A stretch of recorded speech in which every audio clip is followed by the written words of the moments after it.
पुराभिलेख विद्या E दीर्घ E कालच्या तासाला आपण पाहिलेलं होतं. त्यामध्ये ब्राह्मी, खरोष्टी, शारदा, ग्रंथलिपिः इत्यादयः लिपिभेदाः प्रचलिताः हे पाहिलेलं होतं. त्या आधीच्या मुद्द्यामध्ये आपण हस्तलिखित शास्त्रम यामध्ये एक नवीन 2 शब्द, माझ्या मते हे नवीन शब्द आहेत. निर्यासह, त्याचा अर्थ आहे डिंक, काढा, चीक. आणि नीली, नीळ. ही लिहिण्याची साधने होती. शाई म्हणून वापरलं जात होतं पूर्वीच्या काळी. तुम्ही प्राचीन भारताचा इतिहास जेव्हा पाहाल, प्राचीन भारताचा इतिहास, प्राचीन इतिहास म्हटलंय ना, त्यामध्ये तुम्हाला हे सविस्तरपणे वाचावयास मिळू शकेल. आज आपण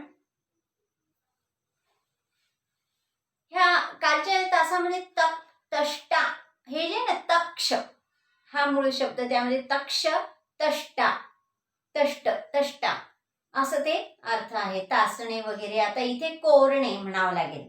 हे काही लाकडी नाही ना, ताम्रपट वगैरे, तर ते कोरलेले असं त्यांनी म्हटलेलं आहे. पुरातत्वशास्त्रम मानवीय संस्कृतेः कीदृशः आरंभः कथं तस्याः विकासः. मानवी संस्कृतीचा आरंभ कसा झाला. आजच्या तासाचा भाग हे लिहून घेतला असेलच तुम्ही. नसेल तर पुन्हा सांगते. निर्यासह म्हणजे काय म्हटलेलं आहे मी. निर्यासह चतुर्थ मंडलातलाच पाठ चालू आहे आपला. आणि त्यातला आजचा मुद्दा जो आहे तो पुरातत्वशास्त्र. कोणतं आहे ते अक्षर. उ ह्रस्वा. धड्याचं नाव काय आहे. भारतविद्या. श नव्हे हे र आहे. पुन्हा काढते मी अक्षर. भारतविद्या हे नाव आहे.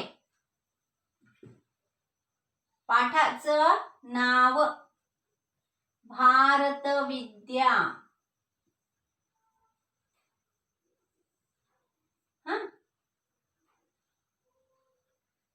त्या भारतविद्या पाठातील आज आपण मुद्दा पाहत आहोत.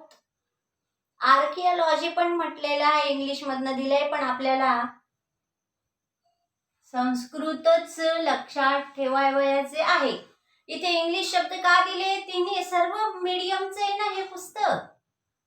इंग्लिश आहे, हिंदी आहे, मराठी आहे, गुजराती आहे, असं सर्व मीडियमचं सांगितलेलं असल्यामुळे तसेच काही विद्यार्थ्यांचं इंग्लिश मीडियम असतं.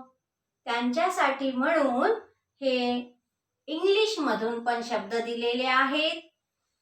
आर्किओलॉजी तसं पाहिलं तर इथे इंग्लिश मीडियम मधून तुम्हाला उत्तर लिहायचं नाहीच आहे या प्रश्नाचं.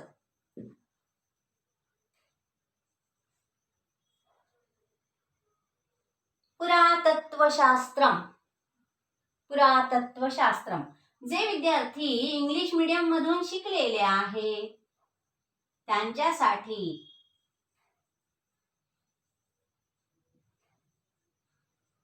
इंग्लिश मधून ते नाव लिहिलेलं आहे. आपल्याला संस्कृत लक्षात ठेवायचं आहे.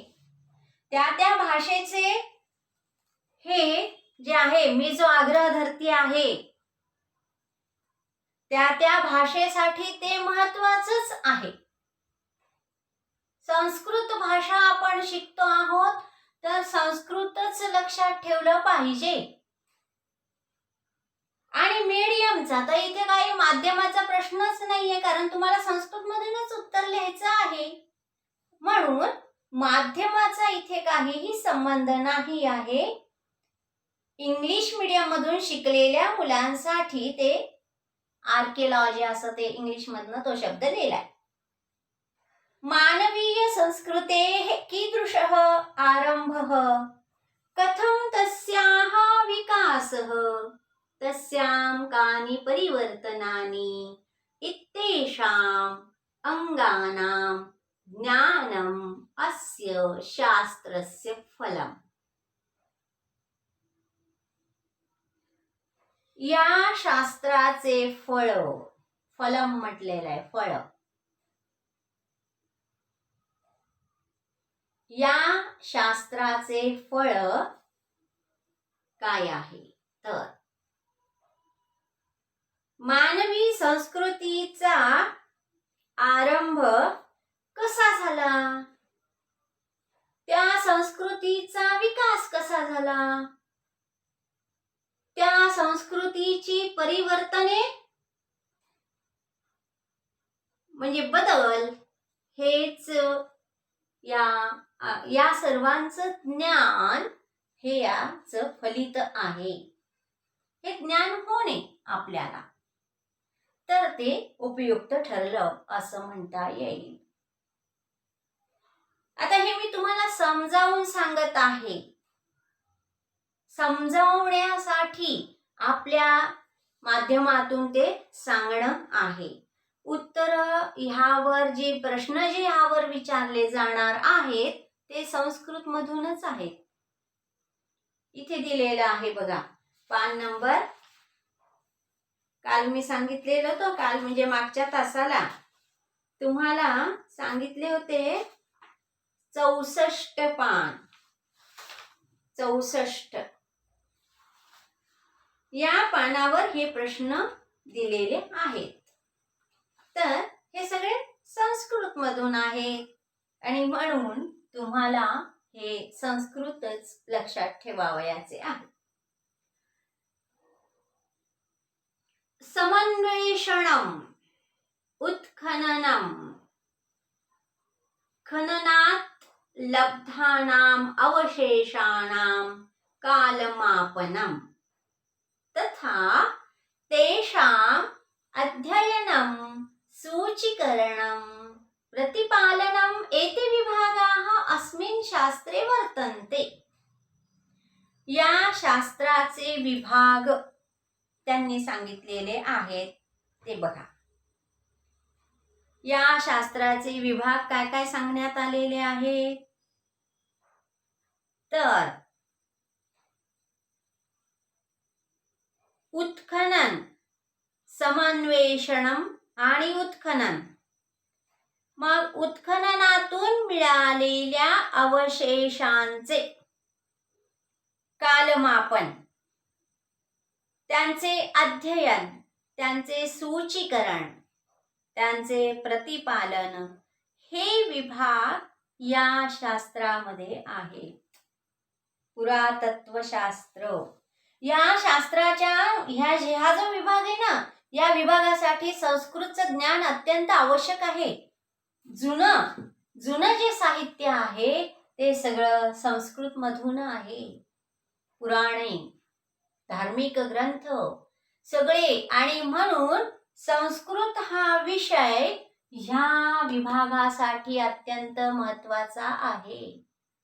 त्यांना तिथे हवे असतात लोक, ते त्याचा अर्थ लावण्यासाठी. संस्कृत सर्वांचा नाहीये भाषा. संस्कृत भाषा सर्वांनाच समजते असं नाही. कारण काय, संस्कृत सर्वच लोक शिकलेले आहेत असं नाही. जे शिकलेले आहेत त्यांनाच ते कळेल असं प्रत्येक भाषेचं आहे. जी भाषा आपण शिकलेले असू तीच भाषा त्या व्यक्तीला कळणार आहे. तसं संस्कृत भाषेचं महत्व हे या खात्यासाठी फार आहे. तेव्हा बघा, पुढे तुम्हाला खूप मोठ्या संधी आहेत. चरितार्थासाठी आपल्याला नोकरी बघावी लागते, आहे की नाही? नोकरी करावी लागते. नोकरी, व्यवसाय, काही ना काही आपल्याला चरितार्थासाठी हे करावं लागतं. त्यावेळेला तुम्हाला जर कुठे अडू नये असं वाटत असेल तर ही भाषा तुम्हाला उपयुक्त ठरणारी आहे. ती अडू देणार नाही. ही पण भाषा आली पाहिजे. संस्कृत भाषा सुद्धा आली पाहिजे. तेव्हा कारण आपल्या प्राचीन भारतामध्ये संस्कृतच महत्व होतं.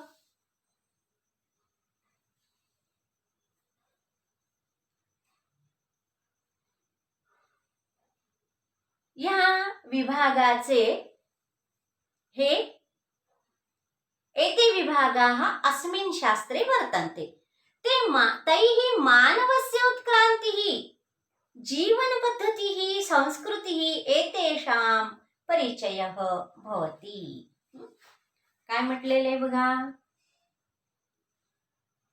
तैः कशामुळे, कुणामुळे तैः म्हटले ना, त्यांच्यामुळे, कशामुळे, कुणामुळे किंवा काय केल्यामुळे, तर हे जे काही अवशेष सापडले उत्खननातूनच मिळणार, आहे की नाही? इतिहास काय सांगतो? इतिहास काय आहे? मागे झालेल्या सर्व गोष्टींचा त्या ठिकाणी अभ्यास. वर्तमान काळ, भविष्य काळ हे झाले. आता त्याच्या आधी आहे भूतकाळ. भूतकाळातील गोष्टींचं ज्ञान, भारताचं ज्ञान, इतिहास हे आपल्याला करून देते.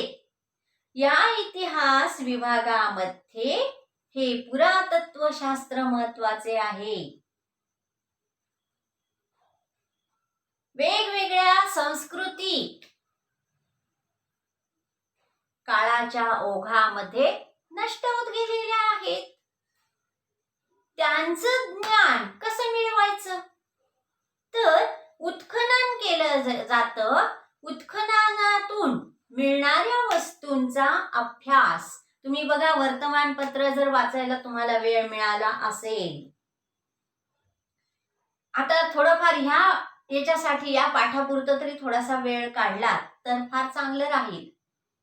की उत्खननातून तर वेगवेगळ्या बातम्या येतात बघा.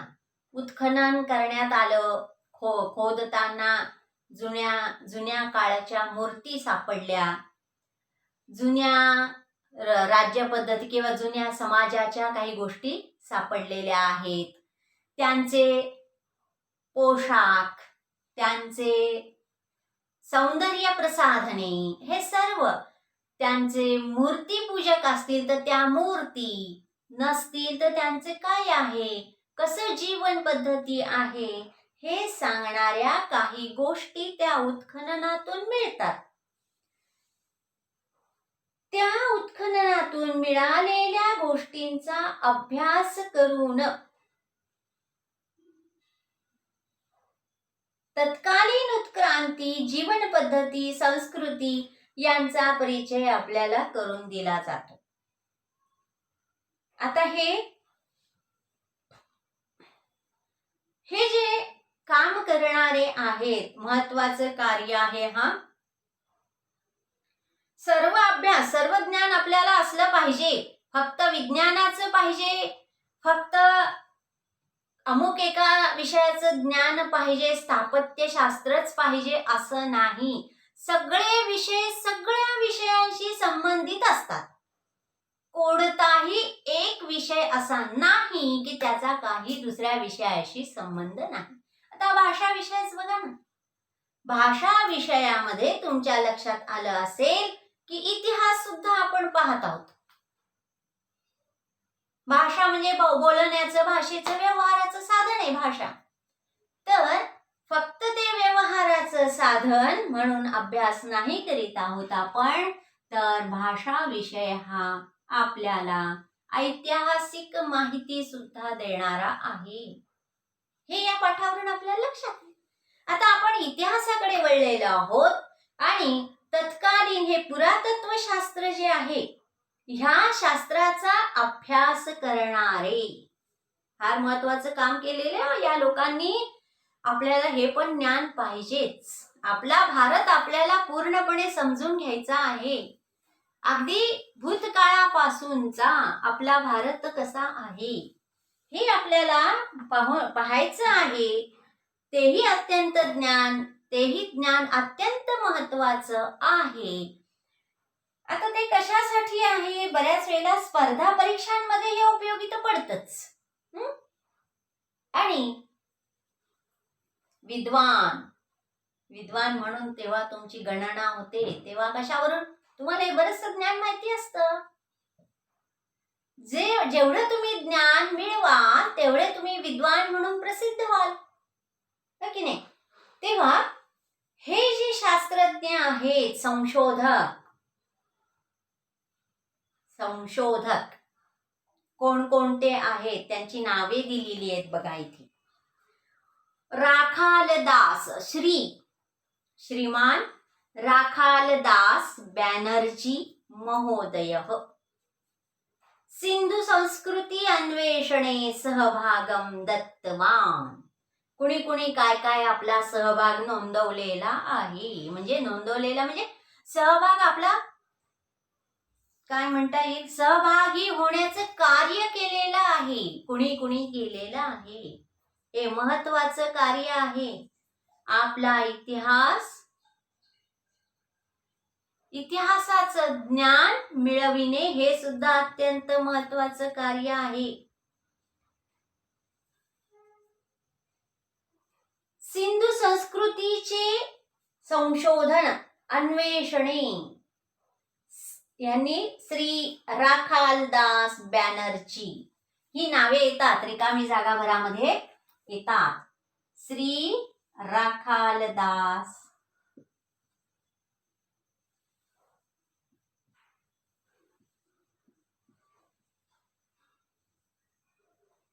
बॅनर्जी. आलं ना? आता आपण भाषा शिकत असताना आपल्याला काय वाटतंय, इतिहासाचा तास आहे की काय? म्हणून म्हटलं कुठलाही विषय असा नाही की जो दुसऱ्या विषयाशी संबंधित नाही. इतिहासामध्ये सुद्धा भाषेचा इतिहास आहे. तेव्हा भाषेचा इतिहास हा इतिहासामध्ये आहे. तसं आता भाषेमध्ये इतिहास आहे. बघा, हे राखालदास बॅनर्जी सिंधू संस्कृती अन्वेषणम किं कृतम एतेन महोदयेन किं कृतम सिंधु संस्कृतेः अन्वेषणम. सिंधु संस्कृतेः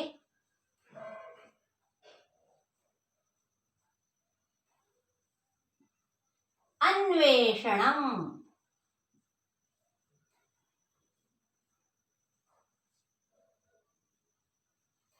श्रय हा अन्वेषणम.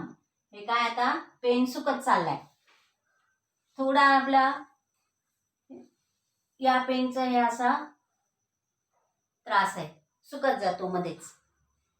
बघा, सिंधू संस्कृतीचा अभ्यास संशोधन यांनी सिंधू संस्कृती शोधून काढलेली आहे. तथैव डॉक्टर ह.धी. सांकलिया महोदयेन, सांकलिया ह.धी. डॉक्टर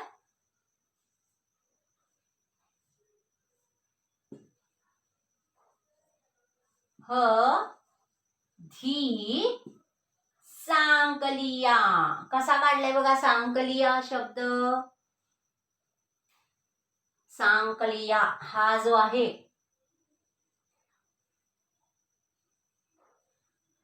सांकलिया हा असा शब्द आहे.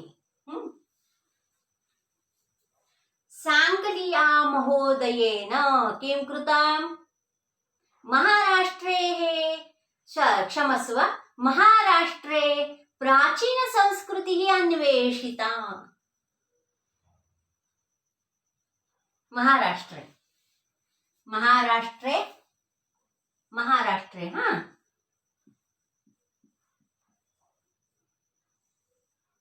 प्राचीन संस्कृतिः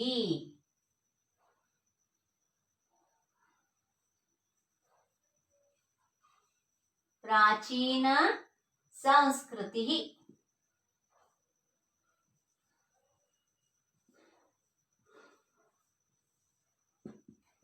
अन्वेषिता। बघा, प्राचीन संस्कृतिः अन्वेषिता। सांकलिया महोदयेन, केन? सांकलिया महोदयेन किं कृतं? प्राचीन महाराष्ट्रे प्राचीन संस्कृतेः अन्वेषणं कृतम्। अनन्तरं कः अस्ति?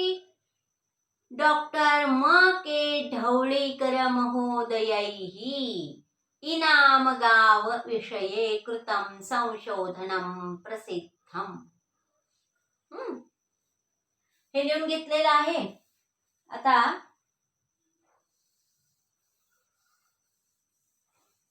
पुढचे जे संशोधक आहेत, ज्यांनी उत्कृष्ट काम केलेलं आहे, पुढच्या पिढीला मागच्या पिढीचा इतिहास सांगितलेला आहे।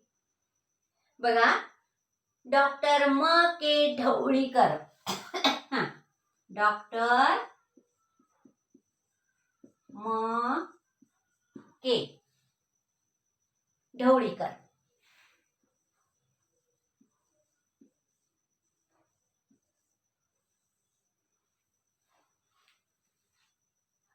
नाम्नः विस्मरणं मा भवेत्। नावांचा विसर पडू देऊ नका। रिकाम्या जागा भरण्यासाठी येतं कार्य आणि कार्यकर्ते। डॉक्टर म.के. ढवळीकर महोदयैः इनामगाव विषये कृतं संशोधनम्। इनामगाव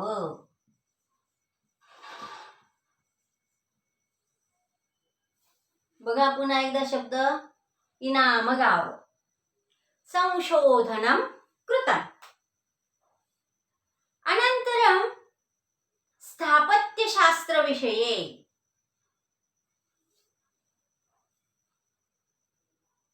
किं लिखितम्?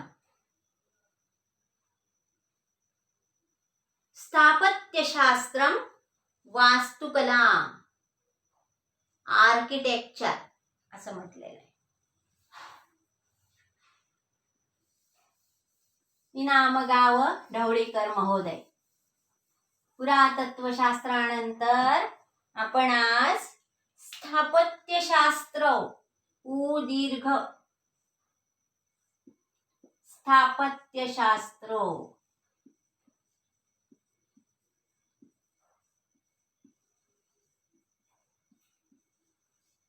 त्याला दुसरं काय नाव दिलेलं आहे? वास्तुकला। वास्तुकला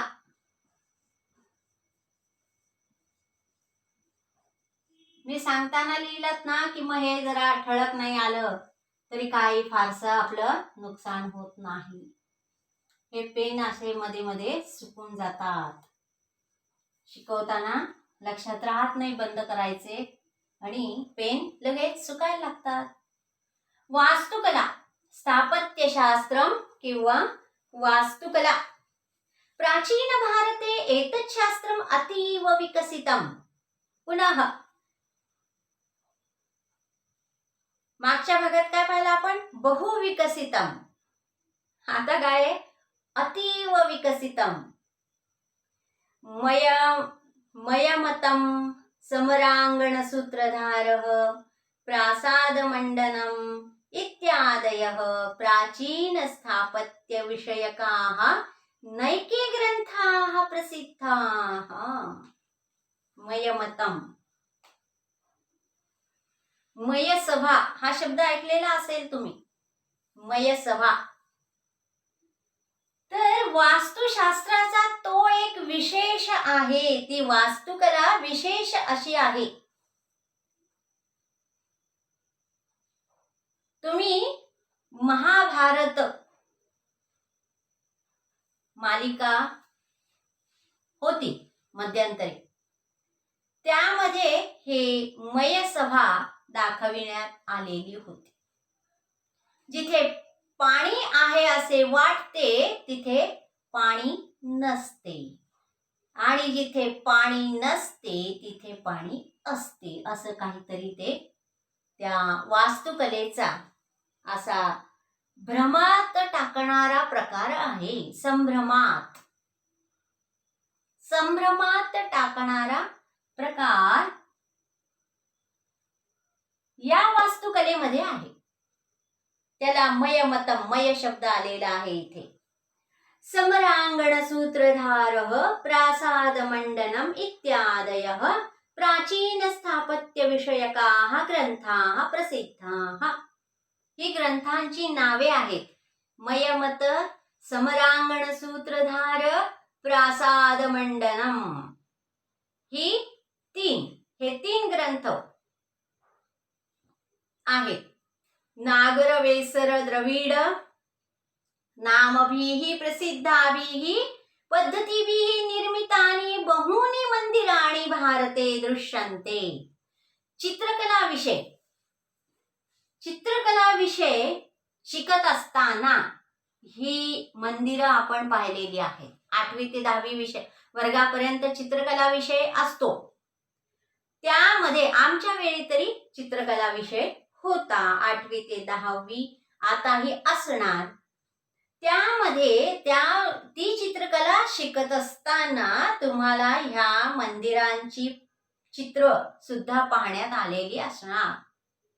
पुस्तक आहे ते चित्रकलेचं, स्थापत्यशास्त्र. चित्रकला बघा, आता चित्रकला विषय शिकत असताना इतिहासाकडे जावं लागत आहे. ऐतिहासिक मंदिरे, मग ती संस्कृती, द्रविड, नागर आलं हे की नाही. असं प्रत्येक विषयाचा दुसऱ्या विषयाशी संबंध हा असतोच.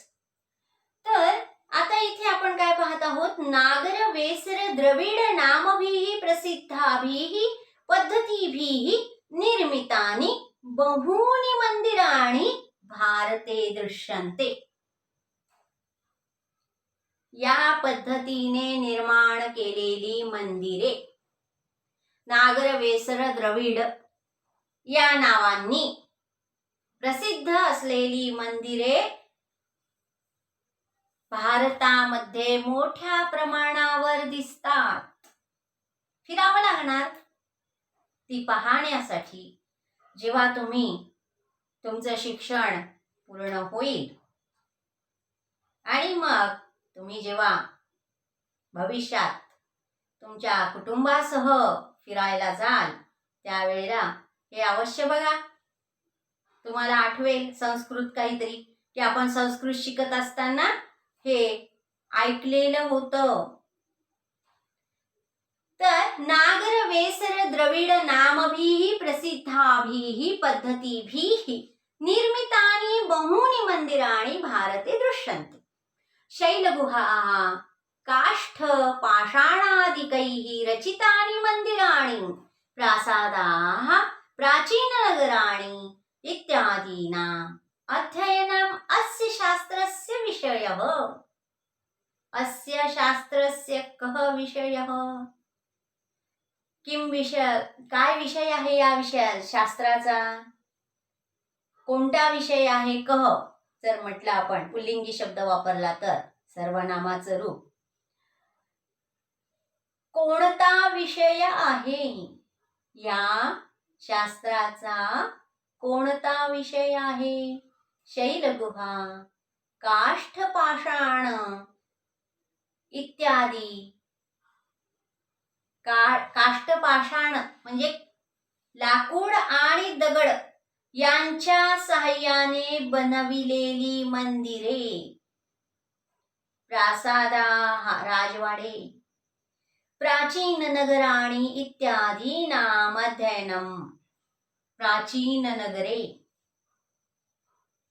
यांचा अभ्यास हा या शास्त्राचा विषय आहे.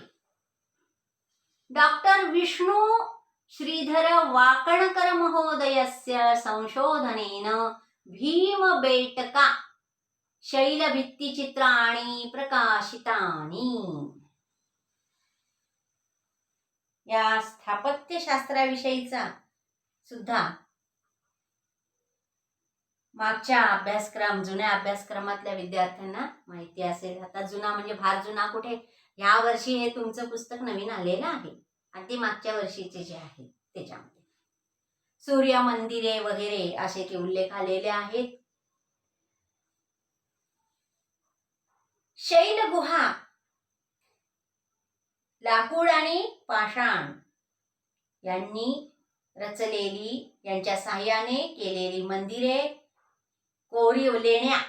लेण्या पाहता ना तुम्ही, कधीतरी सहल गेली असेल तुमची अजिंठा, वेरूळ यासारख्या लेणी असलेल्या भागांमध्ये तुम्ही त्या लेणी पाहिल्या असतील.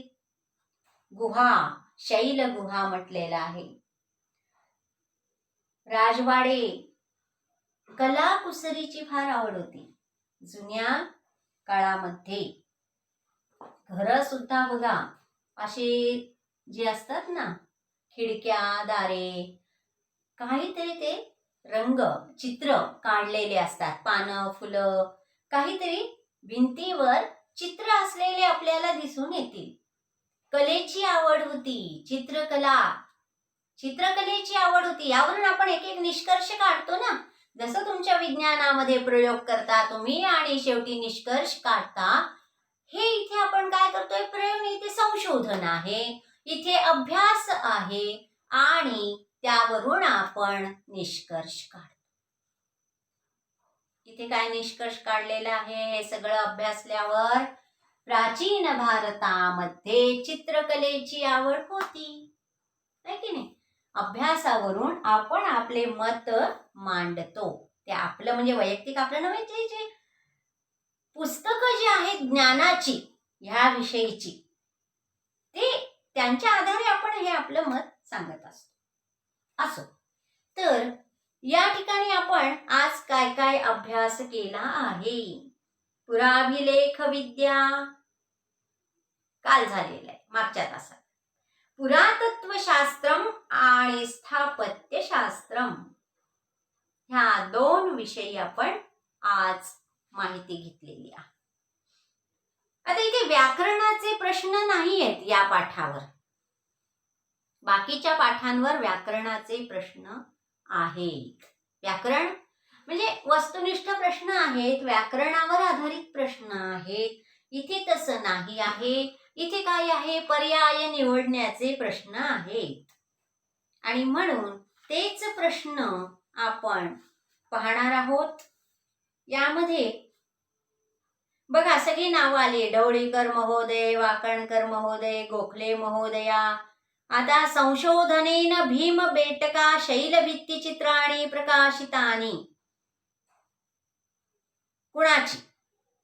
ढवळीकर महोदयाची आहे, वाकणकरांची आहे की गोखले महोदयांची आहे? महोदया, गोखले महोदया. हे लेखक, संशोधक आणि त्यांची पुस्तके, त्यांनी केलेले संशोधन, असा एक तक्ता तयार करा तुम्ही. तुम्हाला काय आहे होमवर्क? आता होमवर्क म्हणजे गृहपाठ. गृहपाठ काय आहे तर संशोधन आणि ग्रंथ असं तयार करायचं. तक्ता तयार करायचा.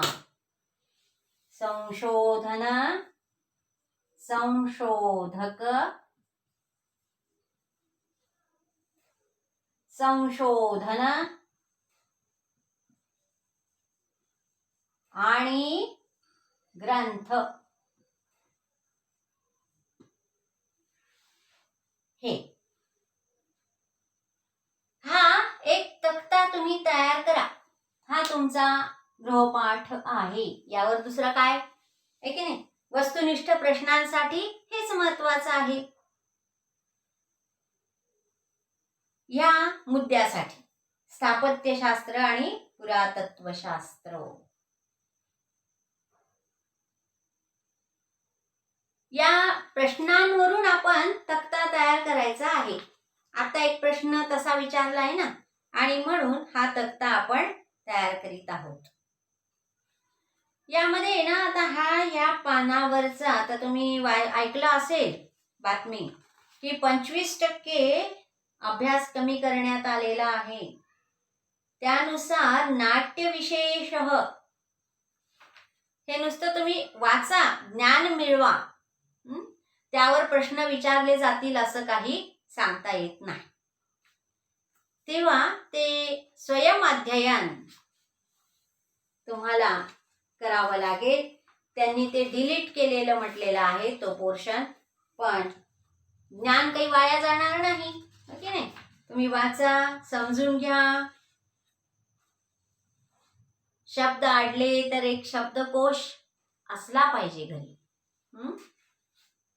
आणि तसेही मला वाटतं 8वी ते 10वीचे असे निघालेले आहेत शब्दांचे त्या डिक्शनरी शब्दकोश हे ऐकण्यात आलेले आहेत माझ्या. तेव्हा नाटकांशी संबंधित जे आहे ते प्रश्न येणार नाहीत असं ते अभ्यासक्रम कमी करण्यात आलेला आहे ना, त्यांनी सांगितलेलं आहे. असो, तर इथे आपण अभ्यास थांबवत आहोत. उर्वरित अभ्यास नंतरच्या तासाला.